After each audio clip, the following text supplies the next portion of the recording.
Hello you guys, welcome or welcome back to my channel. I hope you're all good.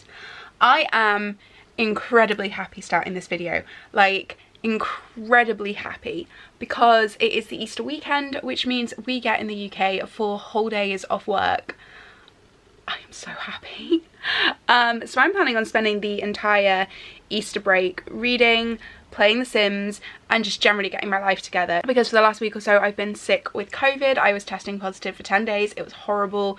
I was really sick, and now I'm finally testing negative again, so I can start to actually get my life back on track, you know. So today I have a few little errands that I need to run. I need to do some laundry. I need to just generally tidy and clean and just take care of all the things that I couldn't do while I was sick. I also have 2 little tiny work bits that I need to do, but they shouldn't take me too long. And then the rest of my day I'm planning on devoting purely to reading. So I'm gonna run over my reading plans with you guys in a little bit. But first of all, my first plan for the day is to take myself off to go and get a coffee, because I've not left the house since before I was sick. And I'm struggling a lot with my energy levels since having COVID. I get really tired really quickly. I'm struggling with my breathing a little bit, which you might be able to hear in this video, and also I'm still super croaky. So I want to just test myself and go and get a coffee. That's gonna be the first time I've left the house, and it's an easy thing to do that shouldn't be too energy draining, because I'm just trying to build myself up again. So let's go get coffee, and then we can come back and we can talk books. Guys, so I've just got home from my little coffee run. I got myself my usual iced caramel macchiato. I meant to take my camera with me and then didn't because the battery light was flashing, so I actually got no footage when I went out, but it's fine. So I'm gonna run over my reading plans for the weekend. So my reading plans for the weekend are quite ambitious. I don't for a second think I'm gonna get to all of these. I've just given myself some options, you know, because I'm very much a mood reader, as we all know, and I want to just be able to pick up something that appeals to me in the moment. So the first priority is to finish The Death of Jane Lawrence by Caitlin Starling. This is my current read. I am about 3/4 of the way through. I'm really enjoying this. This is so good, and this is exactly what I wanted. It's creepy gothic horror vibes. I freaking love it, and I can't wait to see what happens. So this I'm going to try and finish today, and I think I'll be able to, because it's pretty fast paced and I've only got about 100 pages left to read. So yeah, gonna finish this today. And then I have a lot of options for the rest of the weekend. So another priority read is One True Loves by Taylor Jenkins Reid. I've been wanting to read this for forever, and it's not too long, so I definitely think that I will be able to read this weekend. I also really need to start reading The Lonely City by Olivia Lang. I'm reading this for university as well, so I do need to get started on my read of this. I don't know if I will finish it this weekend though, because I'm going to have to do quite a close reading of it. So this might just be one that I have on the side alongside the other books. And then last week when I had COVID, I started reading The Brutal Boys of Everlake Prep by Caroline Peckham and Susan Valenti, and I loved it. It had me in a chokehold for 48 hours. It was brilliant. So I picked up the second book, which is Kings of Lockdown. The first one's Kings of Quarantine. So I'd really love to try and get to this, because like I said, I did the first one in 24 hours, give or take. So I really want to try and fit this in this weekend, because it was so good, the first one.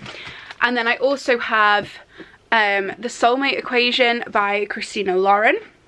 I'm in a massive Colleen Hoover mood as well at the minute, so I have Layla, and I also have Reminders of Him as potentials.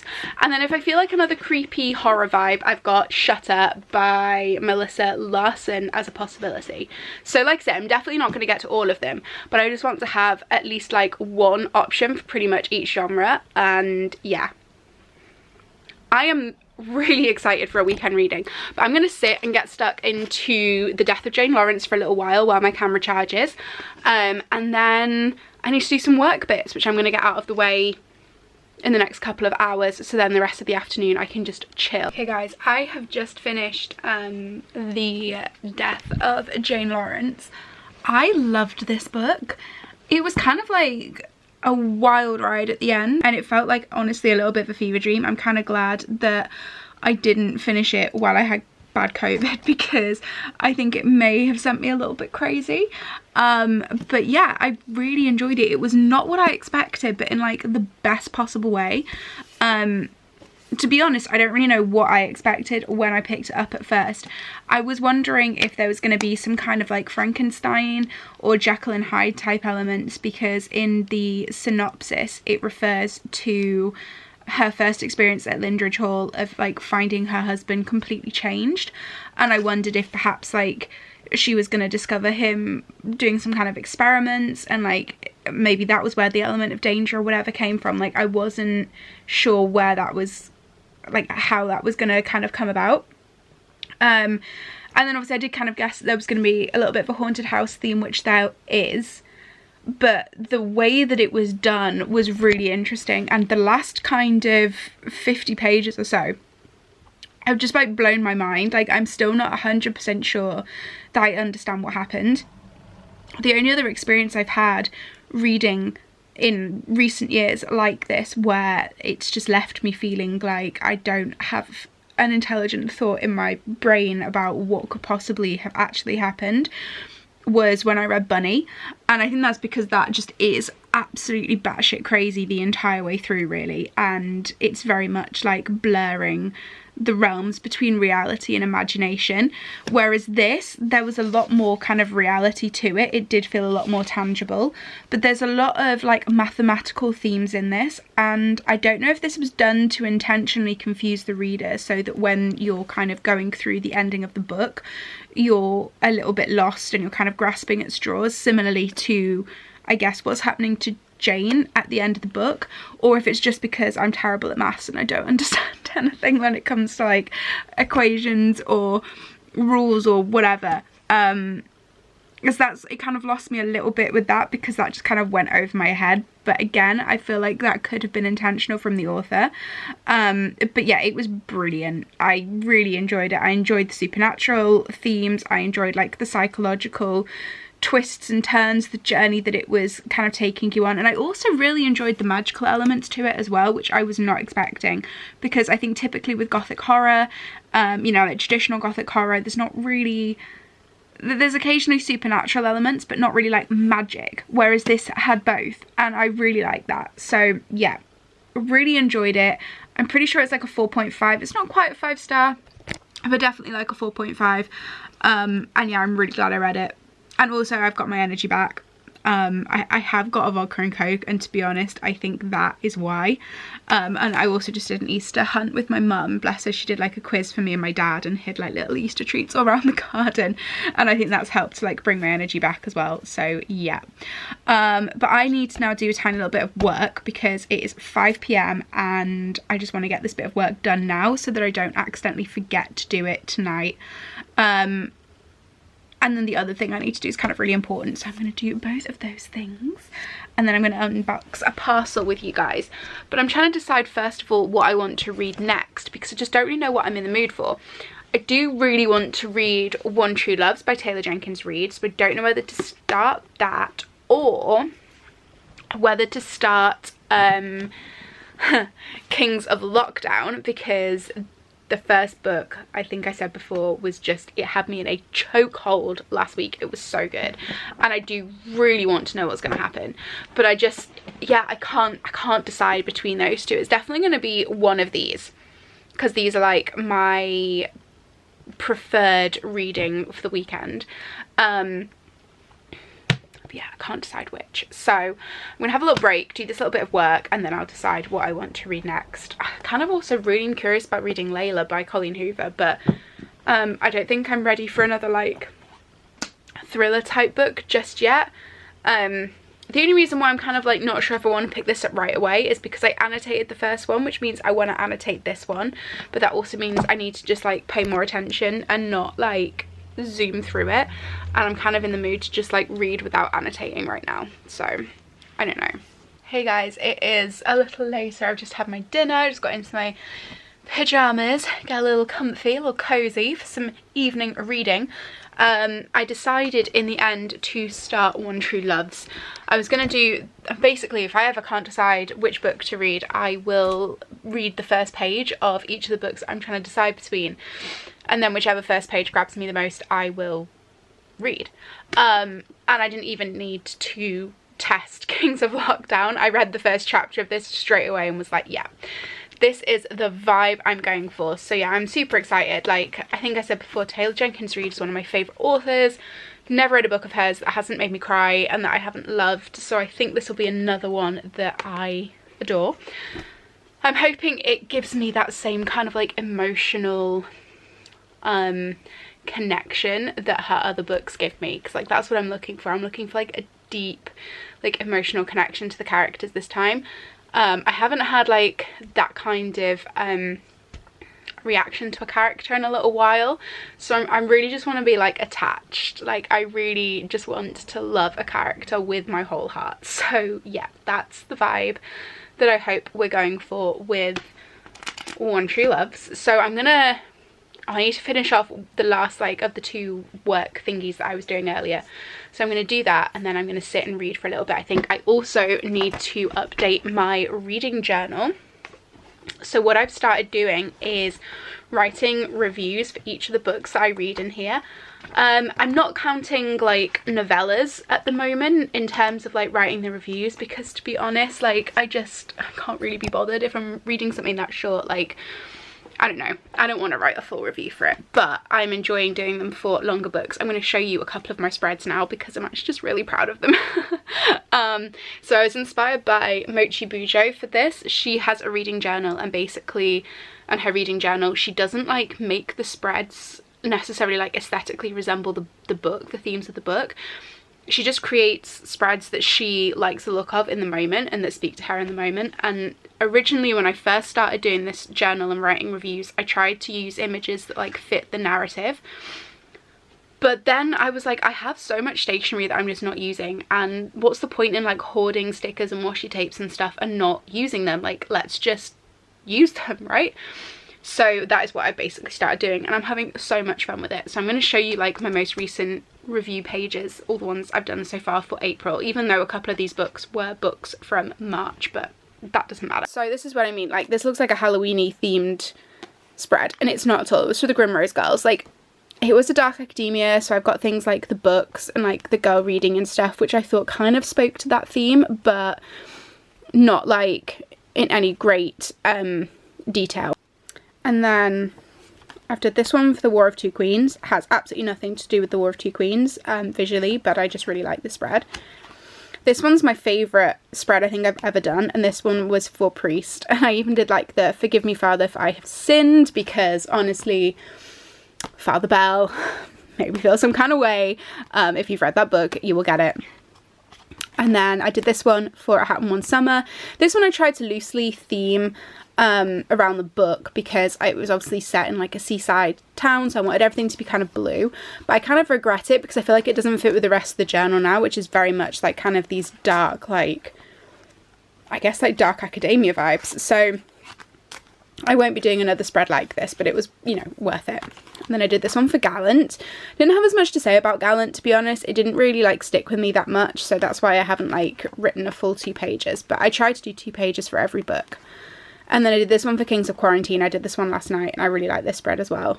I tried to mimic what I did with Priest, but yeah, it didn't quite go as well as the Priest one, but yeah, I liked it anyway. And then on this page I need to do The Death of Jane Lawrence tonight, which I'm going to do, but I love this journal now. Like it's getting chunky and it's literally not even a quarter of the way filled, so yeah, I like it.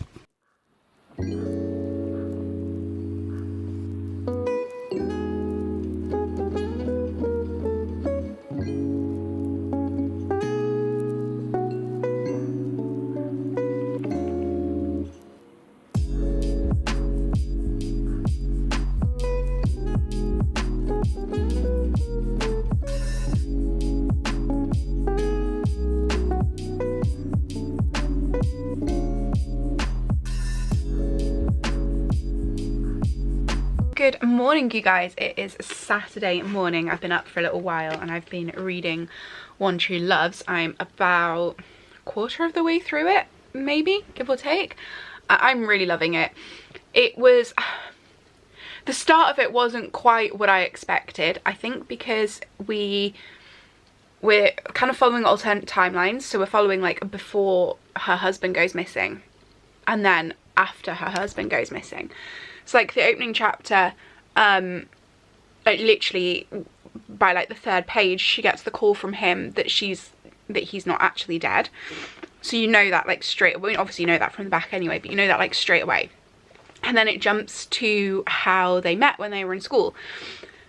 And I think it's probably because it's following her as like a young teenager, but that section was kind of written very, I want to say like immaturely almost. And I suppose it was because it was written as if she was a young, like how a young teenager would write. But that did throw me a little bit because I just wasn't expecting that from her. Like I don't know.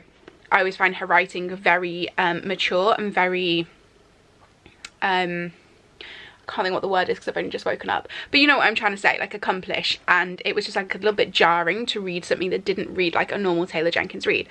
But then as we've got further on, her writing's become more like what I'm used to reading from her, and then I've definitely got a lot more into it since then. She does such a great job of making you connect to the emotions that the characters are feeling. Like right now obviously there's a lot of grief going on, there's a lot of healing going on, and as you're reading it, I don't know, it feels like it's taking you along on that emotional journey, and it's done so well. Like she's so accurately describing the grief process to the point that like you do feel it. And I always think that with her books, like she's just exceptionally good at capturing human emotion and human feeling. So I'm just at the point now where she's about to meet the guy who's becoming her fiance. And yeah, I'm really excited to delve into it. I love how all of that kind of juicy stuff's happening right at the start of the book, which means you've got like a whole like 3/4 of the book, which I guess is obviously going to be used to deal with her coming to terms with like, oh, hang on a minute, I'm engaged to this guy, but my husband's just back from the dead. Like, what am I supposed to do with this information? Yeah. I'm really enjoying it. I'm really intrigued to see where it goes. I'm intrigued to see who she picks, because obviously at some point she's going to have to make a decision. And you know what? It feels almost quite comforting as well that like you can go through something so traumatic and still find happiness. And it doesn't matter what stage of life you're at or how old you are or whatever, like you can always start again and still find happiness. And I think like I am very conscious of my age at the moment. Like I'm 30. I am so single it hurts. I am miserable. But yeah, I'm really enjoying it, and I honestly think I could probably finish this today. I have a feeling I'm just gonna whiz through it. So that is my plan for this morning, is to sit and read. And then today I need to get some laundry done. I need to clean and tidy my bathroom, and I want to clean my makeup brushes desperately. And then I'm gonna sit and I'm gonna play some Sims, because I'm really excited that I finally downloaded that. So I need to download some custom content today, because I can't play that game with just base game content at all. So I'm gonna buy download some custom content, and then I'm gonna start a new Sims Legacy challenge, I think, because they are my favourites to play, even though I've never got past like the 2nd generation, but I love them. So that is my goal, and also to sort this general situation out. But I've only been awake for like half an hour or so, so you know, it's fine. Hey guys, so I have just finished One True Loves by Taylor Jenkins Reid. I loved it. This is the first time I basically read an entire book in one sitting in such a long time. Like, obviously I started it last night, but I think when I first updated you guys this morning, I was maybe only like 70-80 pages in. So yeah, I'm really stoked to have just read an entire book in one sitting. Like, it was such a privilege to do. I loved it. So as you can probably guess from the fact that I read it so quickly, this is an incredibly fast-paced book and an incredibly easy read. Like, I thoroughly enjoyed it, and I really loved kind of the theme of whether or not it is possible to have more than one person that you would class as like a true love. Like, I really loved the kind of concept of that, and you know, having to kind of confront what you would do if someone that you once lost came back into your life again, and how you navigate that when you've moved on from it. So yeah, it was really interesting, really well done. I gave it 4 stars, and it's I think the first Taylor Jenkins Reid book I've not given 5 stars to. And I think the only reason why I didn't give it a full 5 stars was because the characters just didn't have that same level of like, I don't know, they just didn't make me identify with them as much as like Evelyn Hugo, for example, or Daisy Jones. Like, I felt when I read The 7 Husbands of Evelyn Hugo, Evelyn felt so unbelievably real to me that all I wanted to do was just go and watch all of her movies and learn everything I possibly could about her. Like, she felt so tangible and so real. And the same thing with Daisy Jones. All I wanted to go and do was like listen to all of her music, and again, like, I couldn't do, and it was almost like losing a friend or someone that I knew when I finished reading those books, and I just didn't quite get that from this. Like, the book was great, the story was wonderful, I love the way it was written, but I just didn't have that same connection to the characters that I normally get from Taylor Jenkins Reid, which is why I gave this a 4-star. I really loved it though, like, I thoroughly enjoyed it. So yeah, all I want to do now is just jump straight into another book, but I do have to go and be a little bit productive. Hey guys, it is considerably later, as you can probably tell, because my hair actually looks clean. I actually decided to pick up Law by Alexandra Bracken for the rest of today, purely because this is a book on my TBR for this month that I'm just like not wildly excited by, so I figured that while I've got like a long weekend to just bash it out, that I would do. So that's what I'm doing. I think I'm like 30 pages in, yeah, and it's nothing special yet, but it's like, it's a fantasy and it's like 500 pages, so obviously, you know, there's going to be a lot of world building and info dumping and stuff that needs to happen before like the actual action starts, so we shall see. But this is like a Greek mythology inspired fantasy set in New York, and it's basically every 7 years they have the Aegon, which is like trials held by Zeus, I think. Yeah, and he basically punishes the gods and makes them mortal. So every 7 years they have to come to Earth as mortal beings, and obviously they can then be killed. And basically it follows this girl called Law, whose parents were gods who got killed. Her like whole family got killed, and I think she's like, yeah, she basically has like survived for all the time since and like been in hiding, but now she's kind of like not gonna hide anymore, I don't think. Yeah, it's interesting, but like I don't know yet. I haven't really got any thoughts so far, but that's my reading plans for tonight. Good morning guys, it is Sunday. It's actually Easter Sunday, so although obviously Easter will have been and gone by the time you watch this, happy Easter. I was gonna do a 24-hour readathon today, and I've decided not to, because to be honest, I'm just not really feeling it. So I'm just going to chill, and I'm just going to see how much of Law I can finish today, and I want to just play Sims and chill, because I spent all night last night downloading custom content and I haven't played yet, so that's what I want to do today. I'm actually going to go with Mum now to go and get a coffee. The closest Starbucks to us is like a 20-minute drive, and just since I've had COVID I've felt a little bit like weird in the car and stuff, so I just wanted to go with her, because then obviously it's a little bit safer for me driving. And I'm gonna pick up a coffee, come back, read some books, play some Sims. I need to do a load of laundry, and that is my plans for the day. I'm sorry if you can hear gunshots, by the way. They've got like a clay pigeon shoot going on near me, so you can kind of hear it pretty loud. So yeah, I'm gonna go put some clothes on. I can't bother putting makeup on today, so I'm just gonna go out barefaced, and yeah, I'm gonna get some coffee. Hey guys, it's Monday. I have done absolutely nothing all day today or yesterday aside from play Sims. It's been amazing. I am thoroughly re-addicted, but loving every single second of it. However, I have made some progress with Law. I've obviously not read as much as I wanted to this bank holiday, but you know what, like, I actually don't care. I really needed just some time to myself. Like, I've had this weekend to just shut off from work and just like do whatever I actually felt like in the moment. So I've got a bit of reading done in the first 2 days, and yeah, the last 2 days have been very heavily Sims orientated, but I've loved every second. I'm about to get ready to go out. I'll have to have a shower and wash my hair, and then figure out what I'm wearing for dinner tonight, because I need to leave in about an hour and a half, 2 hours. But I thought I'd update you on Law so far. I am on page 149, so coming up on about a quarter of the way through. I'm actually enjoying this way more than I thought I would. Now that I've like got into it a little bit and got past like the very beginning where you're not really sure what's going on, it's becoming increasingly interesting, and I'm not like invested in the characters yet, but I'm interested in the characters, I'm interested in the setting, and I'm enjoying the like Greek mythological tie-in. So yeah, I'm definitely going to read some more of this later. I'm probably going to read rather than playing Sims tonight, because I played it until way too late last night and then couldn't sleep. So I'm not going to do that today. Hey guys. Wow. Hey guys, she is ready.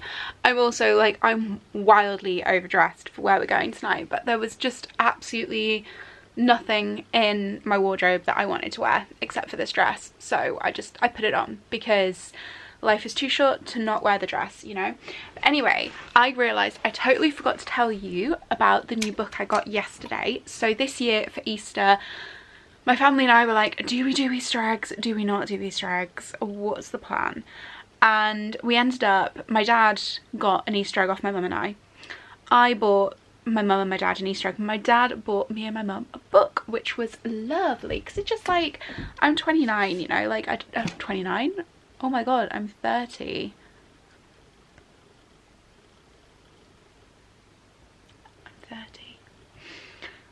I'm 30.